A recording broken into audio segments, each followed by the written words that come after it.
So what's your routine? Do you have a morning routine? Do you have a bedtime routine?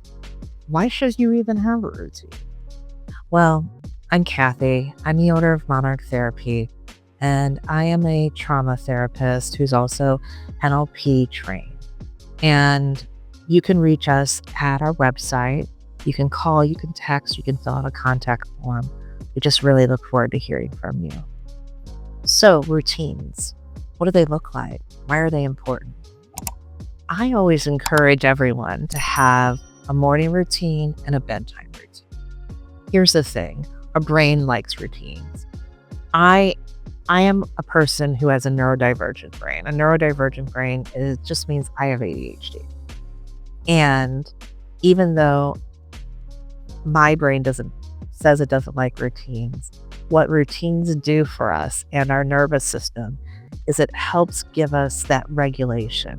When we know what's coming, when we start our routine, it clues that part of our brain in to, okay, it's time to get going or it's time to slow down. So let's talk about morning routine. A morning routine is important to get you in the right mindset. Have you ever woken up and you're like, ugh, yeah, same.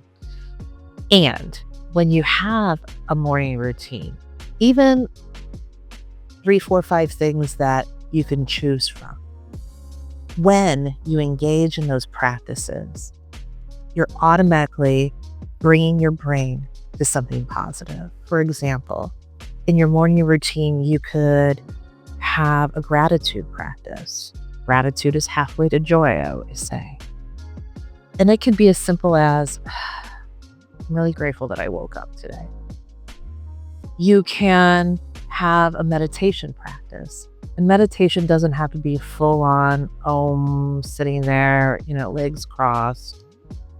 It can be just sitting in your kitchen with a good cup of coffee or tea and just being present for about 5 minutes before the kids wake up. It can also be movement, stretching, exercise, all good things. It gets those endorphins going. It gets those good chemicals going in our brain. It can also be something like journal writing or creating a video diary.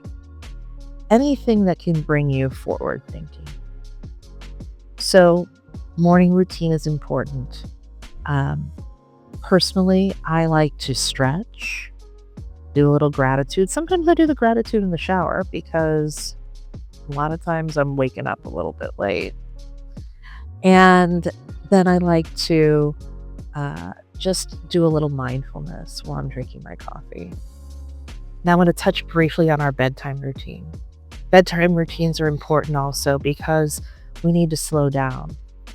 I know that you're seeing this on social media, and what I'm going to say next, stay off the phone, stay off the electronics. Try to do it for at least 30, 45 minutes before you're going to go to bed. Use that time for your bedtime routine. Maybe this is when you want to go inward, get a little contemplative. Maybe this is where you journal about what happened that day. I'm going to encourage you to do the good and maybe the not so good. When we think about all of the things, that voice in our head that likes to remind us of all the things we screwed up during the day, that's a really good time to acknowledge it. It's a really good time to say, thank you, brain. Yes.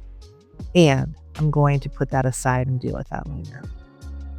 It's also a really good time to do something that can help you get quiet. Reading, meditation, prayer, whatever makes sense for you. And you'll notice when you do these routines, whether it's your bedtime routine or your morning routine, and you get into a regular practice, I want you to notice your mindset for the day, as well as how you rest that night.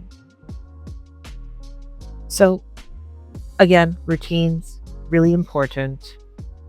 And even if you don't do them every day, find something that works and do them as often as you can.